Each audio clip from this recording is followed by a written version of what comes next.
Hello नमस्कार श्री स्वामी समर्थ। आजच्या व्हिडिओमध्ये तुम्हा सगळ्यांचं मनापासून स्वागत करते आणि छान असं आपण धोंड्याच्या महिन्याबद्दल माहिती आपण घेऊन आलो आहोत। स्किप न करता शेवटपर्यंत आजचा व्हिडिओ पाहायचा आहे। नवीन असाल तर चॅनलला सबस्क्राइब केल्याशिवाय अजिबात जायचं नाही। बेल आयकॉन प्रेस करायचा आहे, त्याच्याने असेच नवनवे व्हिडिओ तुमच्यापर्यंत सर्वप्रथम येतील।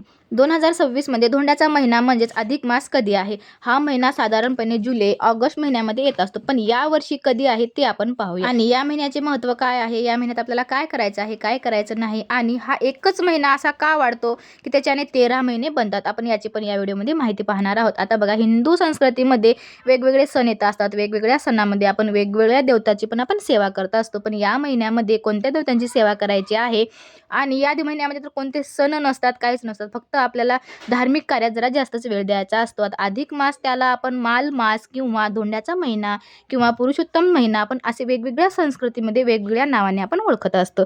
अधिक मास महत्त्व देखील एवढेच असे या महिन्याचे वाढत असते। हा महिना 3 वर्षातून एकदा येत असतो आणि या वर्षी हिंदू कॅलेंडरमध्ये 12 महिन्याऐवजी 13 महिने असतात, म्हणून आध्यात्मिक मूल्य अनेक वाढत असते। इंग्रजी कॅलेंडरमध्ये आता लीप वर्ष असतात, ज्यामुळे फेब्रुवारीमध्ये दर 4 वर्षांनीच एकदा महिन्यात एक दिवस आपला जास्त येत असतो, म्हणजेच फेब्रुवारीमध्ये 28च्या जागी 29 दिवस असतात। त्याचप्रमाणे वर्षाला 365 दिवस असतात, तर तो एक दिवस वाढल्याने 366 दिवस होत असतात। इंग्रजी कॅलेंडरमध्ये सूर्यापासून वेळ मोजली जाते, तर मराठी कॅलेंडरमध्ये म्हणजेच की आपला हिंदू कॅलेंडरमध्ये चंद्राच्या परिभ्रमणावरून वेळ मोजली जाते। या कारणानेच नवीन वर्ष आणि हिंदू कॅलेंडरचे सर्व महिने इंग्रजी कॅलेंडरपेक्षा पण जरा वेगळेच असतात आणि त्याचे महत्त्व पण जरा वेगळेच असतात। मराठी महिने हे चैत्र महिन्यापासून सुरू होतो आणि इंग्रजी महिना हा जानेवारी महिन्यापासून सुरू होत असतो। तर चंद्राच्या पृथ्वीवरून परिभ्रमणाचे दिवस सूर्याच्या परिभ्रमणाच्या दिवसापेक्षा जरा लहानच असतात, म्हणून हिंदू वर्षात इंग्रजी कॅलेंडरपेक्षा कमी दिवस असतात। हे दिवस जोडून दर 3 वर्षांनी एक महिना आपला पूर्ण होत असतो, म्हणून त्या महिन्याला आपण अधिक महिना म्हणत असतो किंवा धोंड्याचा महिना आपण त्याला म्हणत असतो। आता तुम्हाला मी सांगितलंच आहे की 3 वर्षातून एकदाच हा महिना येत असतो, तर हा महिना कधी आहे आपल्याला हे जाणून घ्यायचं आहे। तर हा महिना राहणार आहे 17 मे 2026 पासून हा महिना सुरू होणार आहे, तर 15 जून पर्यंत हा महिना चालणार आहे।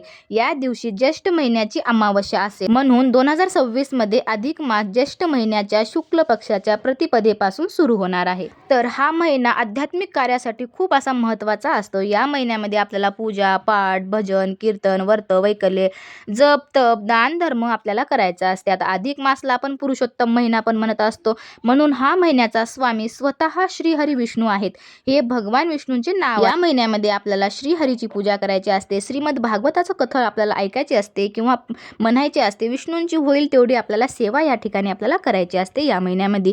आणि या महिन्यामध्ये पण धोंड्याचा महिना म्हणला की आपण आपल्या घरामध्ये छान अशा धोंडे करत असतो किंवा ते करंजा वगैरे आपण करून आपण दानधर्म करत असतो। बायलेकींचा आपण मानपान करत असतो, जावयाचा मानपान आपण या महिन्यामध्ये करत असतो, कारण ते शुभ मानलं जातं दानधर्माला, म्हणून आपण आपल्या गुरूंचा पण मानपान या महिन्यामध्ये आपण करत असतो, कारण खूप शुभ मानला जातो धार्मिक आपल्या कार्यासाठी हा महिना।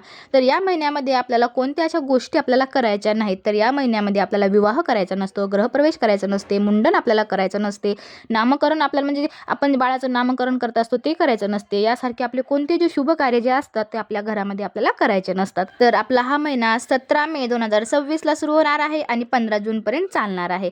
तर आजची माहिती तुम्हाला कशी वाटली मला नक्कीच सांगा, आणि पुन्हा छान अशा धोंड्याच्या महिन्याबद्दल आपण माहिती पुढे आपण घेऊनच येणार आहोत। आणि ही माहिती जर तुम्हाला आवडली तर आपल्या चॅनलला सबस्क्राइब करून घेऊन बेल आयकॉन प्रेस करायचं आहे। पुन्हा भेटूया अशाच एका छान व्हिडिओ सोबत, तोपर्यंत तुम्हा सगळ्यांना श्री स्वामी समर्थ। शेवटपर्यंत व्हिडिओ बघितल्याबद्दल मनापासून धन्यवाद करते। बाय बाय सगळ्यांना।